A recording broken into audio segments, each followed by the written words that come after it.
Hello again, I hope you enjoyed the heart-mind balance. Now this final video again is a bit of a discussion video, so you can just relax here in our virtual classroom. There's nothing that you're going to actually have to do. I wanted to talk to you about the topic of working on other people because it's a very important one.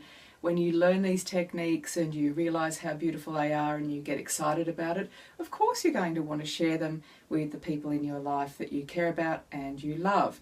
So if, for instance, you might be at the office one day and one of your colleagues there who you're friends with says, "Oh gee, I'm so tired, I don't know if I can face this meeting," or "I feel so exhausted and I've got this huge report to finish," or whatever, and you want to give them a rejuvenation treatment. Of course you would. It's a fantastic thing to share.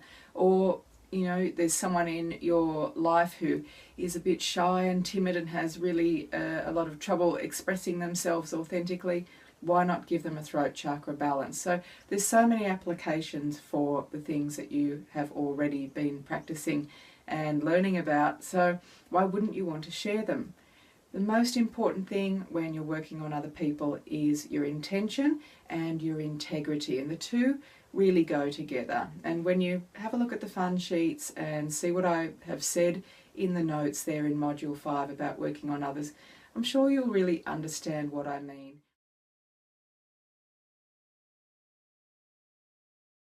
It's very important that we understand that this work can have a very profound effect on people and their lives. It's not just a chakra balance or just a rainbow treatment. Those things can actually be really moving and touching for people. And also we're shifting energy, we're clearing blockages. And while you're working on someone, you might see some of their angels or spirit guides, or you might get a message for them. So you really have to be in your integrity and have the highest intention for them.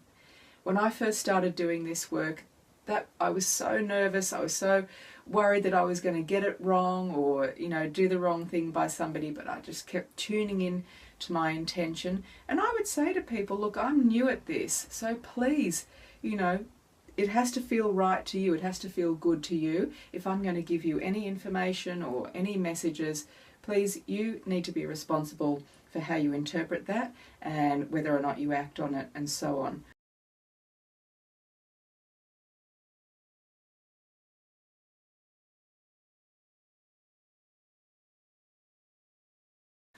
If you prefer not to say anything, just work with the energy, that's perfectly fine too.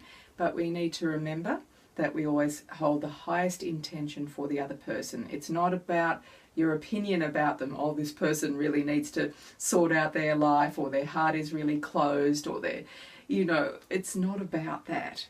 And believe me, as a practitioner of almost 20 years, I've seen thousands and thousands of people. Most of them I've never seen before. I don't even have an opinion on them or their lives or what would be better for them or not. It's all about what the divine guidance shows you and tells you. So, it takes courage to work with others, and it takes integrity to do a good job and get it right. But if you feel drawn to doing it and the person feels willing to receive, then why not? It will really help you to develop your skills.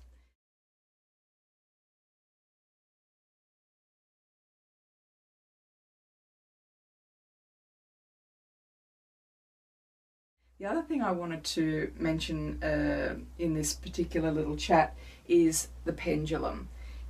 If you are still experiencing occasional frustration with your pendulum, if you feel it's not responding or if it doesn't seem to be responding at all, it could still be happening by this stage, and basically I think that what that would mean is that you just need to get another pendulum. Pendulums are quirky things, they do have their own sort of character or personality. Personally, I recommend a pendulum with a silver chain. I know some people do have pendulums with gold chains, but over the years and with all the teaching that I've done, I have noticed that pendulums with gold chains just don't seem to work as well, and I don't know why. There doesn't seem to be a definitive why for that, it's just what I've observed. I've also noticed that pendulums that have got cord or thread here rather than a chain also don't seem to be as effective, and again, it's just something that I've observed. I've also noticed that some people have a tendency to hold the pendulum like that, and that's another thing, slung over the finger like that. And that's another thing that I don't encourage. Again, over all the years of teaching, which is about 15 years now, I've just noticed that pendulums do not work as well when people hold them like that. It's just a habit that some people get into. It's not that it's good or bad, I'm just trying to share with you what I've noticed has been the most effective over the years. When you hold your pendulum by the end of the chain, and another thing that's important there is that the chain is not too long. You can see the length of the chain on my pendulum here in centimetres, probably about 15 centimetres. As long as it's comfortable, but you know, some pendulums for some reason have got really long chains or cords and it just gets awkward. So holding the chain at the end there, the chain on my pendulum has a little tiny piece of red jasper stone, the same stone as the actual pendulum itself. And of course the pendulum needs to be symmetrical, the shape of the stone. If it's lopsided somehow, it's not going to spin evenly. So that's where jewellery can sometimes be a problem if you're using a locket or a pendant. Of course it may not be even shape because it's flat, two-sided or whatever. So make sure you've got a symmetrical shaped pendulum, preferably a silver chain, certainly in my experience anyway, and hold the chain by the tip or the end rather than slinging it over your finger like that. So, you know, and if you really feel your pendulum isn't in harmony with you, try a different one, try a different crystal, a different stone, see what works for you. It can be a little bit of trial and error and experiment at first.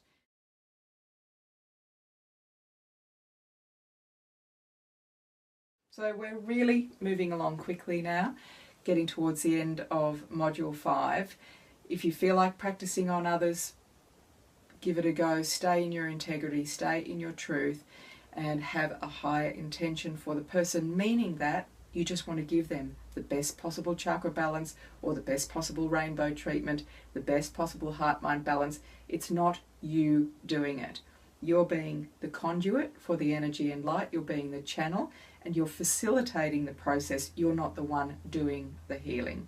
Explain it as much as possible to your client or to your volunteer. Even encourage them to read the fun sheets or read the chapter from the book that applies, from my book that applies to the exercise or the treatment that you're going to give them.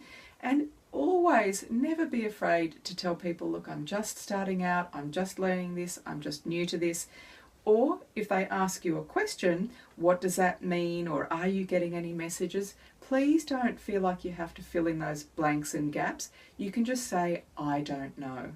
And that is the best answer in the world when it's the truth, and it's very liberating and freeing for you as well. You're not meant to know all the answers. You're not meant to be able to get all the perfect guidance and information that this person needs when you're just offering them a simple refresher, you know, with a rejuvenation treatment, or a simple balance with a chakra balance. So be good to yourself, be easy on yourself. All right, I think you've got the picture. I hope you've enjoyed this special little extra chat that we're having, and I hope that you are having fun with your pendulum because it's a great tool. So namaste, enjoy yourselves, enjoy this coming week, and I look forward to seeing you in Module 6. Blessings to you. Namaste.